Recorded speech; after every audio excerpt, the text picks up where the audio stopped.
আমার বিয়ে হয়েছে 7 মাস। কয়েকদিন আগে আমার ওয়াইফ আমাকে জিজ্ঞেস করে, বিয়ের আগে প্রেম করছো? আমি না বললে ও বলে, বললো সমস্যা নাই, এক বয়সে পুলাপান প্রেম করেই, বললো সমস্যা নাই, তুমি কি কোনোদিন কারো প্রেমে পড়ো নাই? তখন আমি সরল মনে আমার স্কুল জীবনের থাকা প্রেমিকার নাম বলি। ওর নাম জান্নাত। কিভাবে প্রেমে পড়েছি, কয়দিন ছিল সব বলি, এবং এসএসসি এক্সামের পর ওর বিয়ে হয়ে যায়।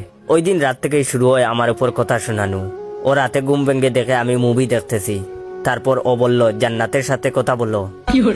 সকালে ঘুম থেকে উঠলাম। আইসা বলে, এত দেরিতে ঘুম থেকে উঠছো? সারা রাত জান্নাতকে স্বপ্নে দেখছো? এখন আমি যাই বলি, যাই করি, আমাকে সারাদিন জান্নাত জান্নাত করে। গতকাল আমাকে বাসায় আসার সময় চা পাতা আনতে বলেছে, আমি ভুলে গেছি। আসার পর বলে, জান্নাতের কথা ভাবতে ভাবতে ভুলে গেছো? কিছুক্ষণ আগে আমি বারান্দায় বসে আছি। আইসা বলে, তোমার কি মন খারাপ? জান্নাতের কথা কি খুব মনে পড়তেছে?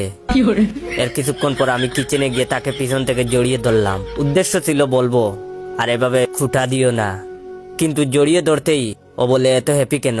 জান্নাতের কথা ভাবতেছো নাকি?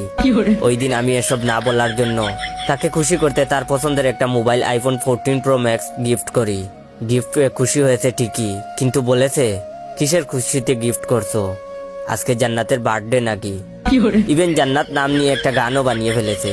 আমি বাসায় আসলেই জুড়ে জুড়ে গান গায়, ও জান্নাত, ও জান্নাত, একটু কাছে আসো না, তোমাকে ছাড়া আমার ভালো লাগে না, এভাবে বানিয়ে বানিয়ে গান গায়।